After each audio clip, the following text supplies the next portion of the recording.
তেল, ভিনেগার আর কোনো প্রকার মশলা ছাড়া আজ আমি খুবই মজার একটা আচার বানাবো, আমের ঝুরি আচার বানাবো। আসসালামু আলাইকুম সুপ্রিয় দর্শক, সবাই কেমন আছেন? আশা করি আল্লাহর রহমতে সবাই অনেক ভালো আছেন। আমরাও আলহামদুলিল্লাহ ভালো আছি।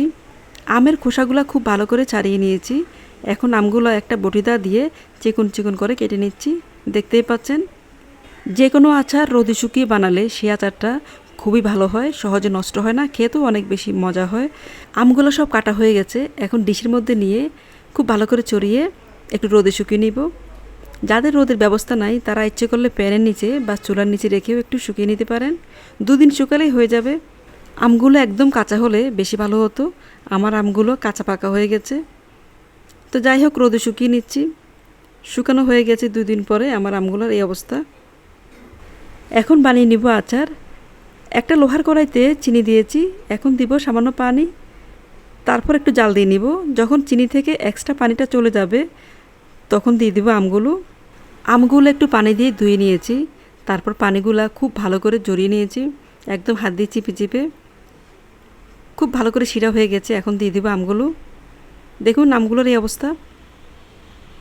আমগুলো দিয়ে খুব ভালো করে নেড়ে চেড়ে মিশিয়ে নিতে হবে। এই আমের আচারে আমি কোনো তেল দিব না, ভিনেগার বা কোনো প্রকার মশলাও দিব না, শুধু দিব লবণ আর চিনি। কাঁচা আমের খুবই সুন্দর একটা গ্রান থাকবে আচারে, খেতে অনেক বেশি ভালো লাগে। খুব ভালো করে এখন নেড়ে চেড়ে মিশিয়ে নিব। একটু সময় নিয়ে আস্তে আস্তে বানাতে হবে আচার। যে কোনো আচার বানাতে আসলে অনেক ধৈর্য লাগে, অনেক সময় লাগে আচার বানাতে। আমের এই আচারটা অনেক বেশি মজার, ছোট বড় সবার খুবই প্রিয়। যদি আপনাদের ভালো লেগে থাকে, আম থাকতে থাকতে আপনারাও এই আচারটা বানিয়ে সংরক্ষণ করতে পারেন। অনেক বেশি ভালো লাগে এই আচার। যে কোনো আচার বানাতে লোহার কড়াই হলে খুবই ভালো হয়, একটু বড় সাইজের, তাহলে খুব ভালো করে নাড়াচাড়া করা যায় আর নিচের দিকে লেগেও যায় না। তো যাই হোক, আচার বানানো আমার হয়ে গেছে। দেখুন একদম আঠাটা হয়ে গেছে। এখন নামিয়ে নেব। এই আচারটা সহজে নষ্ট হবে না, বেশ অনেক দিন ভালো থাকবে। আপনারা ইচ্ছে করলে নর্মাল ফ্রিজে রেখে দিতে পারবেন বা এমনিতেও ভালো থাকবে। অনেকে আছেন তেলের আচার বা মশলার আচার খেতে পছন্দ করেন না। আপনার ইচ্ছে করলে কাঁচা আমের এই সিজন থাকতে থাকতেই আচারটা বানিয়ে সংরক্ষণ করতে পারেন, অনেক বেশি মজা পাবেন। আপনাদের জন্য একটা টিপস বলি, যে কোনো আচার বানানোর সাথে সাথেই আচারটা নামিয়ে নেবেন অন্য একটা পাত্রে। তা না হলে আচারের কালারটা নষ্ট হয়ে যায়, স্বাদটাও অনেকটা কমে যায়।